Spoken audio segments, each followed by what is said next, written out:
चला, जय महाराष्ट्र विद्यार्थी मित्रांनो, सर्वांचं स्वागत आहे आपल्या Kailas sir maths academy YouTube चॅनलमध्ये। चला विद्यार्थी मित्रांनो, आपण पुन्हा एकदा काम करणार आपण का इयत्ता 10वीच्या बोर्डच्या एक्झामसाठी जो भूमितीचा पेपर आहे म्हणजे तुमचा गणित भाग 2चा पेपर आहे, या पेपरसाठी आपण अजून एक सराव क्वेश्चन पेपर घेऊन आलेली ती की यामध्ये बोर्डाचीच क्वेश्चन पेपर आहे। सराव क्वेश्चन पेपर म्हणजे काय विद्यार्थी मित्रांनो, लक्षात घ्या, ही PYQ क्वेश्चन पेपर ही झालेली क्वेश्चन पेपर आहे आणि यातूनच तुम्हाला खूप सारे क्वेश्चन रिपीट होणार। लक्षात घ्या, आता ज्या आपण 2 क्वेश्चन पेपर ऑलरेडी सॉल्व्ह करून घेतले ना, त्यातील तेच क्वेश्चन याच्यामध्ये same to same as it is तुम्हाला खूप टाइम विचारलं गेलेलं आहे ती। त्यामुळे सर्व विद्यार्थ्यांनी नीट लक्ष द्या विद्यार्थी मित्रांनो, का तुम्हाला जे आता मी IMP क्वेश्चन देणार आहे ते तुम्ही नीट बघून घ्या, त्याला नीट प्रॅक्टिस करा। आणि ऑलरेडी मी एक IMP क्वेश्चनवरती व्हिडिओ बनवला आहे, जर तुम्ही बघितला नसेल पूर्ण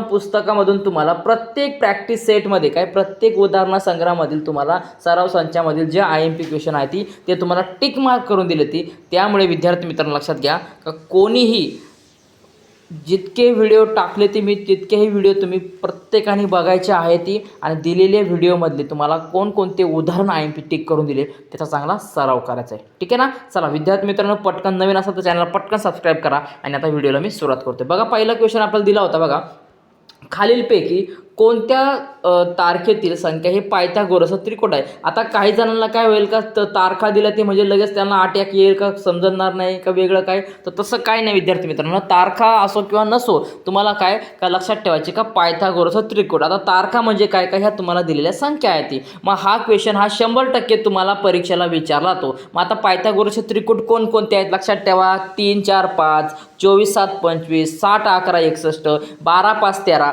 आणि 15 8 17 अशा प्रकारचे तुम्हाला वेगवेगळ्या प्रकारचे लक्षात घ्या पायथागोरस त्रिकोट आहे ती। तुम्ही हे 5 लक्षात ठेवा, याच्यावरती तुम्हाला 100% 1 मार्काला 2 मार्काला क्वेश्चन येणार म्हणजे येणारच। ठीक आहे। चला पुढे बघा मित्रांनो, कोसेक थिटा गुणिले साइन थिटा किंवा साइन थिटा गुणिले कोसेक थिटा तुम्हाला दिले तर तुम्हाला काय करायचं, याची किंमत काढायची। मग आता साइन थिटा बरोबर आपण कसं लिहितो, आपण का 1 भागिले कोसेक थिटा लिहितो, बरोबर आहे। साइन थिटा बरोबर काय लिहितो आपण, 1 भागिले कोसेक थिटा लिहितो। मग काय का हा कोसेक इकडं काय तर डिवाइडमध्ये म्हणजे भागाकारात आहे, तिकडे गेल्यावरती काय जाणार, गुणाकारात जाणार, म्हणजे साइन थिटा गुणिले कोसेक थिटा, बरोबर आहे। मग उरला काय, फक्त इकडे एकच उरला, म्हणजे याची किंमत आपल्याला भेटली 1 भेटले। पर्याय क्रमांक 1 हे आपलं योग्य उत्तर असणार। ठीक आहे। पुढे बघा, एक साक्षाचा चढ कसा असतो लक्षात घ्या। हा एक का IMP क्वेश्चन आहे, हा बऱ्याच क्वेश्चन पेपरला तुम्हाला 100% विचारला जातो।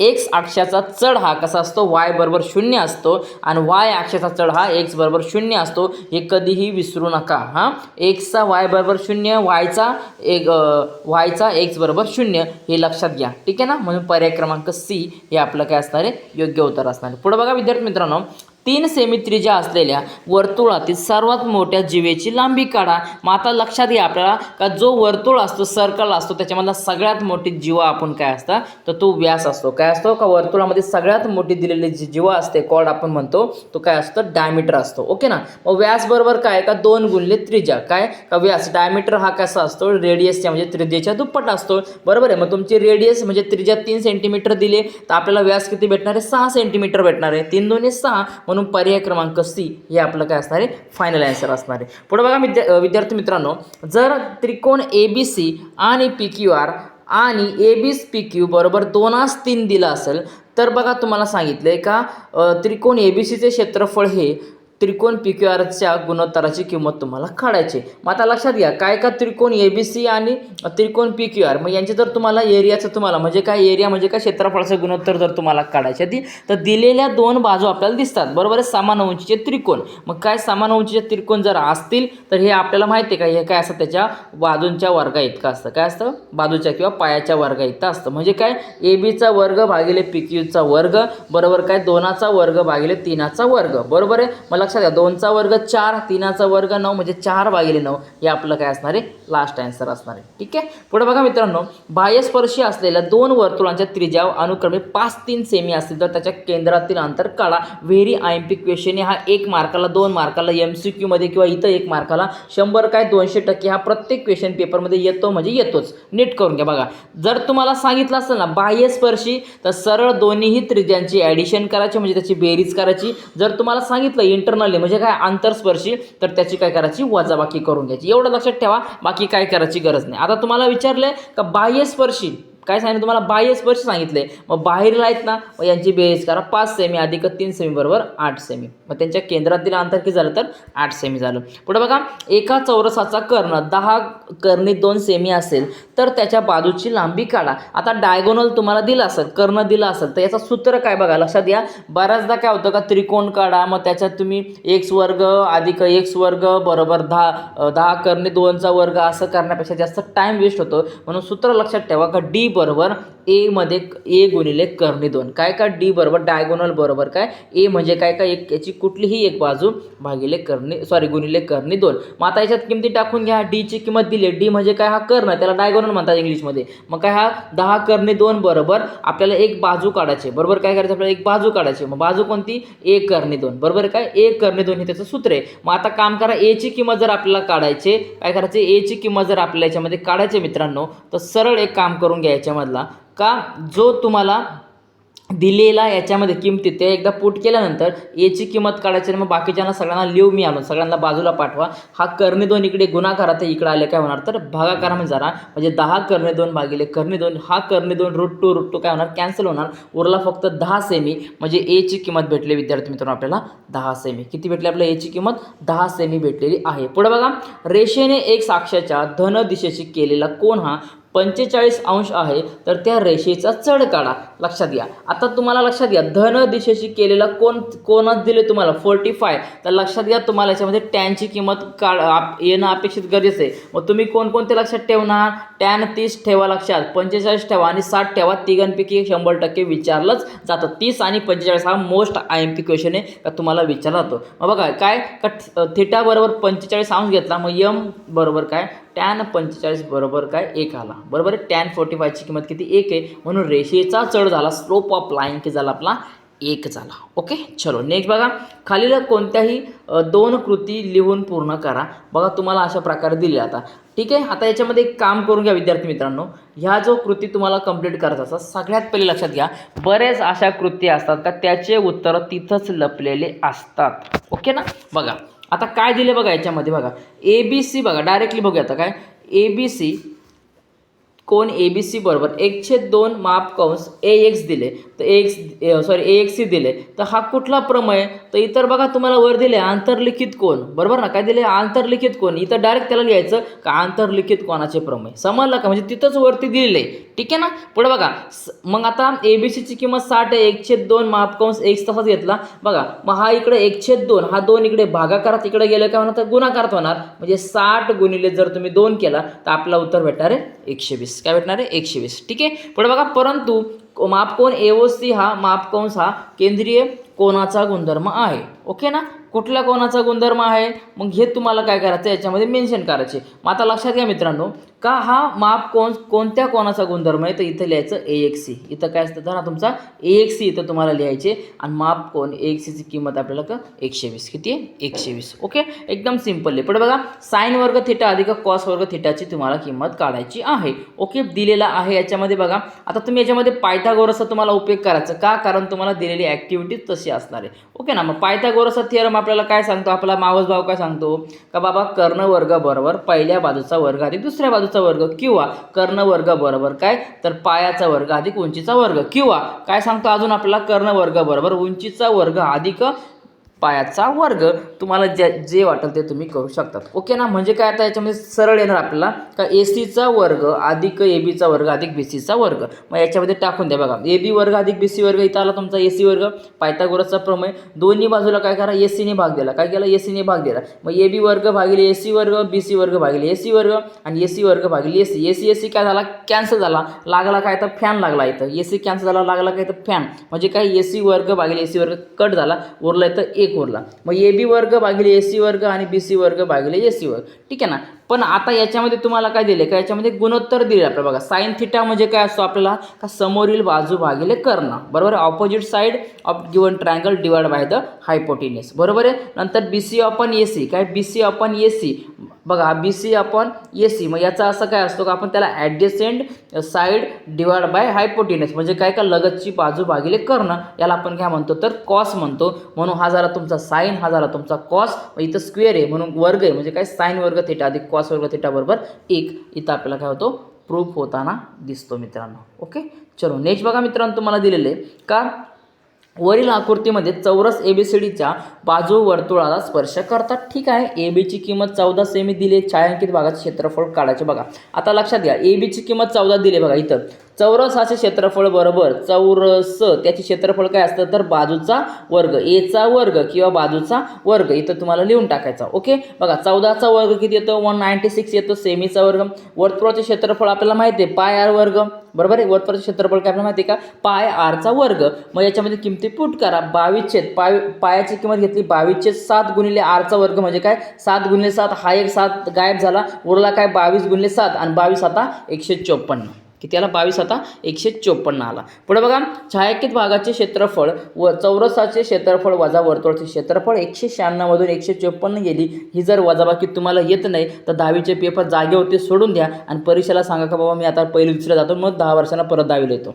196 मधून 154 गेले 42 आपल्याला उत्तर भेटणार आहे. ओके, पुढे बघा वर्तुळ पाकळीची त्रिज्या तुम्हाला 3.5 सेमी असून वर्तुळ कंसाची लांबी 2.2 सेमी दिली तर वर्तुळ पाकळीचे क्षेत्रफळ काढा. जर तुम्हाला वर्तुळ पाकळीची त्रिज्या दिली असेल आणि वर्तुळ कंस दिला असेल तर सूत्र कोणतं वापरायचं L गुणिले R भागिले 2. मग 2.2 गुणिले 3.5 भागिले 2. तर मित्रांनो आपल्याला पुढं जर याला नीट कॅल्क्युलेट आपण केलं, या दोन्ही काय केलं या 2.2ला भाग दिला म्हणजे 1.1 इथं बरोबर ना, बे एकी बे 1.1 इंटू 3.5 केला तर आपल्याला आन्सर भेटणार आहे 3.85 सेमी. ओके, ठीक आहे. बघा मित्रांनो पुढचा क्वेश्चन आपल्याला दिलेला आहे का एका काटकोन त्रिकोणामध्ये काटकोन करणाऱ्या बाजू 9 सेमी व 12 सेमी आहे तर त्रिकोणाच्या कर्णाची लांबी काढा. मग आता तुम्हाला काटकोन त्रिकोण जर दिला आहे, समजा काय केला काटकोन त्रिकोण दिला, अशा प्रकारचा जर तुम्हाला काटकोन त्रिकोण दिलेला आहे त्याची एक बाजू ही तुम्हाला सांगितली 9 सेमी, एक काय सांगितले तुम्हाला एक बाजू 9 सेमी दिली आणि एक बाजू ही 12 दिली, तर या बाजूची तुम्हाला म्हणजे या कर्णाची किंमत काढायची. मग आपण कशी काढणार तर हाच सूत्र वापरणार ना आपण पायथागोरसचा थेरम, बरोबर ना. कसं वापरणार तर कर्ण वर्ग बरोबर पहिल्या बाजूचा वर्ग अधिक दुसऱ्या बाजूचा वर्ग किंवा कर्ण वर्ग बरोबर पायाचा वर्ग अधिक उंचीचा वर्ग, अशापैकी तुम्ही वापरणार. मग इकडं तुम्हाला 9 दिलं आहे, काय दिलं याच्यामध्ये तुम्हाला का 9 दिलेला आहे. ओके ना, म्हणजे बघा काय तर हा 9चा वर्ग अधिक 12चा वर्ग आणि बरोबर तुमचा कर्ण तसाच. मग 9चा वर्ग 81 अधिक 12चा वर्ग 144 यांची बेरीज केली 225 उत्तर भेटलं आपल्याला, बरोबर आहे. मग या 225ला आपण काय करणार तर वर्गमुळात टाकणार, बरोबर आहे. मग आपल्याला किंमत भेटणार किती 15 भेटणार आहे. म्हणजे जो कर्णाची किंमत आपल्याला पाहिजे होती त्याचं उत्तर किती येणार मित्रांनो 15 येणार आहे. ओके ना, नीट लक्षात ठेवा, एकदम सिंपल क्वेश्चन आहे. पुढे बघा आकृती दिली आपल्या याच्यामध्ये बघा, तर तुम्हाला काय सांगितले वरील आकृतीमध्ये माप कंस NS बरोबर 125 माप कंस EF बरोबर 37 असणार आहे तर तुम्हाला कोण NMS माप काढायचं आहे. ठीक आहे ना, एकदम सिंपल आहे. बघा काय माप कंस NMS बरोबर हा 1/2 गुणिले MNS वजा माप कंस EF. बघा मग आता याच्यामध्ये बघा 1/2 बघा काय करा MNSचं तुम्ही किमती काढून घ्या, किती आहे MNS 125, EFचं माप किती आहे 37. मग 125 मधून तुम्ही 37 वजा करा. याच्यामध्ये तुम्हाला जर याची वजाबाकी जर केली तुम्ही तर याच्यातून तुम्हाला भेटणार 125 मधून 37 गेल्यानंतर भेटणार तुम्हाला 88 भेटणार आहे. मग तुम्ही 88ला 2ने भाग द्या, आपल्याला उत्तर भेटणार आहे माप कंस NMSचं उत्तर असणार आहे 44. ओके, चला पुढे बघा मित्रांनो, तुम्हाला विचारलं बिंदू A दिलाय आणि बिंदू B दिला, या बिंदूतून जाणाऱ्या रेषेचा चढ काढा. मग आता बघा A आणि B चे जे तुम्हाला निर्देशक दिले आहेत ते एकदा नीट बघून घ्या. A चे निर्देशक बघा दिले तुम्हाला 2 3 म्हणजे हा झाला तुमचा x1 y1, 4 आणि 7 दिला B चा म्हणजे हा झाला x2 आणि y2. मग सूत्र काय आपल्याला रेषेचा चढ बरोबर काय सूत्र आपल्याला तर m बरोबर y2 वजा y1 भागिले x2 वजा x1 हे आपल्याला माहिती आहे की हे सूत्र आहे. मग या सूत्रानंतर याला आपण काय करा किमती सोडून घ्या. मग y2 ची किंमत 7 घेतली, y1 ची किंमत 3 घेतली, x2 ची किंमत 4 घेतली, x1 ची किंमत 2 घेतली. मग 7 मधून 3 गेले 4 आला, 4तून 2 गेला 2 आला. मग बे एकी बे बे दोन्ही 4 म्हणजे आपल्याला रेषेचा चढ भेटला 2 भेटला. हा क्वेश्चन इतक्या वेळा रिपीट झालेला आहे का प्रत्येक इच अँड एव्हरी क्वेश्चन पेपरमध्ये तुम्हाला हा क्वेश्चन दिसतो, त्यामुळे याच्यावरती फोकस करा. ओके, पण बघा एका गोलाची त्रिज्या 7 सेमी तर त्याचे वक्र पृष्ठफळ काढा. आता गोलाचे वक्र पृष्ठफळाचं सूत्र काय 4 पाय आरचा वर्ग. मग किमती पुट करा 4 गुणिले पायची किंमत 22/7 घेतली गुणिले आरची किंमत ही 7 दिली तर 7 घेतली, बरोबर 7चा वर्ग झाला. मग आता याच्यामध्ये 7चा वर्ग बघा 49 घ्या किंवा तुम्ही 7 ने याच्यामध्ये 7 1 7 1 कॅन्सल होऊ शकतो. 22 चौक किती तर 88, 22 चौक किती 88 आणि हा 7 गुणिले 7 आहे आणि इकडे भागिले हा एक 7 आहे म्हणजे याच्यातला एक 7 कट झाला, एक उरला, हा 7 इथं घेतला. मग आपल्याला फायनल आन्सर भेटणार आहे 616 सेमीचा वर्ग. ठीक आहे. चला पुढे बघा मित्रांनो, आता ॲक्टिव्हिटी दिलेली ही कंप्लीट करायची बघा. आपल्याला दिसते का? व्यवस्थित बघून घ्या. ABC किरण बेडी हा कोण ABCचा दुभाजक आहे. ठीक आहे. बघा AB भागिले BC, AE भागिले AB सिद्ध करण्यासाठी खाली कृती पूर्ण करा. ओके. चला बघा आता ABC किरण बेडी हा काय बीचा दुभाजक आहे. काय तर AB भागिले BC बरोबर AD भागिले DC काय तर कोण दुभाजकाचं प्रमेय. पण बघा ABC D बरोबर काय तर BC आहे, तर AE भागिले EB बरोबर AD भागिले DC हा काय तर प्रमाणाचं मूलभूत प्रमेय आहे. त्याच्यानंतर 1 व 2 वरून काय सिद्ध होईल आपल्याला, काय AB भागिले BC येणार आणि AE भागिले EB येणार. ओके ना. नीट ह्या क्वेश्चन पेपरला मध्ये किंवा जे मी क्वेश्चन पेपरमध्ये तुम्हाला ज्या पुस्तकातून तुम्हाला PDF जर तुम्हाला जे क्वेश्चन मी तुम्हाला IMP टिक करून दिले होते तेच क्वेश्चन तुम्हाला याच्यामध्ये बरेच रिपीट झालेले आहेत. त्याच्यामुळे नीट सराव करा. ओके.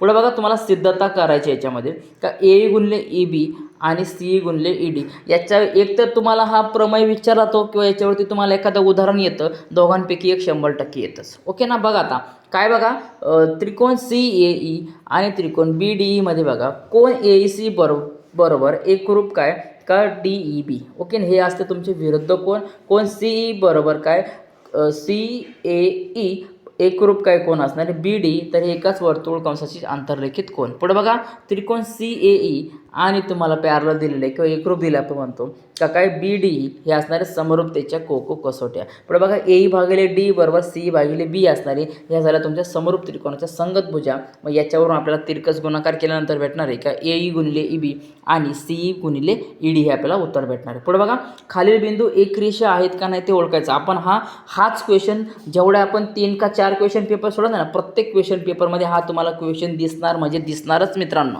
ओके ना. बघून घ्या. ठीक आहे ना. बघा आता याचं सोल्युशन अगोदर एकदा बघून घेऊया आपण. बघा काय दिलं आता सोल्युशन, हेच मी तुम्हाला काल लिहिलं होतं आणि तेच तुम्हाला एक्सप्लेन केलं होतं. बघा Aच्या किमती दिल्या तुम्हाला 1 -3, Bच्या किंमत 2 -5 आणि Cच्या किमती दिल्या -4 आणि 7 दिल्या. हा झाला x1 y1 x2 y2 x3 y3 बरोबर आहे. मग आता काय करणार आपण डिस्टन्स फॉर्म्युलानुसार जाणार, काय अंतराचं सूत्रानुसार D बरोबर काय करणीमध्ये बघा x2 - x1चा वर्ग अधिक y2 - y1चा वर्ग. मग याच्यामध्ये किमती पुट केला. x2 ची किंमत 2 घेतली, x1 ची किंमत 1 घेतली त्याचा वर्ग अधिक y2 ची किंमत -5 वजा म्हणून वजा घेतला आणि y1 ची किंमत -3चा वर्ग. मग याला आपण कसं सॉल्व्ह करणार बघा, 2तून 1 गेला 1चा वर्ग -5 तसाच वजा याची बेरीज होणार म्हणजे -5 अधिक 3चा वर्ग. मग अधिक वजा मग 5तून 3 गेले 2 आणि मोठ्या संख्येचं चिन्ह -2 बरोबर आहे. 1चा वर्ग इथं 1च आला, त्याच्यानंतर -2चा वर्ग हा 4 आला. 1 अधिक 4 किती 5. ओके ना. सेम टू सेम पुढे डिस्टन्स तुम्हाला BCचं काढायचे बघा मित्रांनो. x3 - x2चा वर्ग अधिक y3 - y2चा वर्ग.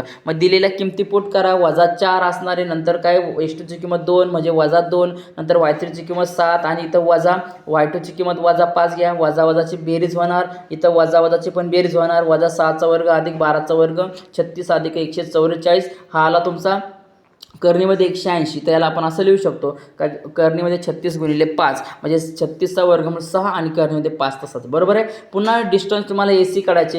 x3 - x1चा वर्ग अधिक y3 - y1चा वर्ग. सेम टू सेम तुम्ही याच्यामध्ये एक क्वेश्चन करून घ्या बरोबर आहे. x3 ची किंमत -4 टाकली, x1 ची किंमत 1 घेतली, y3 ची किंमत 7 आहे, त्याच्यानंतर y1 ची किंमत -3 पुट केल्यानंतर आपल्याला परत त्याच्यामध्ये आन्सर भेटणार बघा का -5चा वर्ग अधिक इथं वजा अधिक 7 अधिक 3 10चा वर्ग म्हणजे 5चा वर्ग 25 10चा वर्ग 100 आहे बरोबर 125. मग याला सिम्प्लिफाय आपण 5 करणी 5 असं लिहू शकतो बरोबर आहे. मग याच्यावर आपल्याला डिस्टन्स दिसत आहे का डिस्टन्स AB अधिक डिस्टन्स AC बरोबर डिस्टन्स BC म्हणजे काय करणी 5 अधिक 5 करणी 5 बरोबर 6 करणी 5 म्हणजे आपला डिस्टन्स AB आणि डिस्टन्स AC बरोबर डिस्टन्स BC दिसते का हे बिंदू काय आहेत कोलिनियर आहेत म्हणजे काय का हे बिंदू एकरेषीय आहेत. ओके. पुढे बघा हे साइन थिटाचं हे पण एक्स्ट्रा उदाहरण लक्षात ठेवा. हे मागच्या क्वेश्चन पेपरमध्ये सॉल्व्ह केलं होतं तेही लक्षात ठेवा जेणेकरून तुम्हाला याची चांगली प्रकारे प्रॅक्टिस होऊ शकते. ओके. चला हे क्वेश्चन पुढचे दिले ते पटापट टिक मार्क करून घ्या कारण आधीच व्हिडिओ लॉंग झाला आणि तुमच्याजवळ वेळ पण कमी आहे. त्यामुळे मित्रांनो हे देखील उदाहरणं तुम्ही प्रॅक्टिसला ठेवा. 100% याच्यात तुम्हाला उदाहरणं हे रिपीट होणार म्हणजे होणारच. कारण जे आता क्वेश्चन पेपर आपण 3-4 सोडल्या त्यातलेच क्वेश्चन याच्यामध्ये आले होते आणि पुस्तकातून जो PDF व्हिडिओ मी टिक मार्क करून दिला आहे तो बघायला विसरू नका. सर्व विद्यार्थ्यांनी तो व्हिडिओ बघा. मी प्रत्येक क्वेश्चन हे तुम्हाला टिक करून दिलेले आहेत. ओके. चला काळजी घ्या, चांगला अभ्यास करा आणि लवकरच आपण काय करणार त्रिकोणमितीवरती पूर्ण एक व्हिडिओ घेऊन येतोय का त्या व्हिडिओमध्ये तुम्हाला IMP क्वेश्चन देणार आहे आणि ते त्रिकोणमितीचे क्वेश्चन सॉल्व्ह कसे करायचे पूर्ण डिटेलमध्ये भाग बघणार आहे. ओके. चला भेटूया मित्रांनो आता पुढच्या व्हिडिओमध्ये. तोपर्यंत सर्वांना जय महाराष्ट्र आणि परीक्षेसाठी तुम्हाला शुभेच्छा.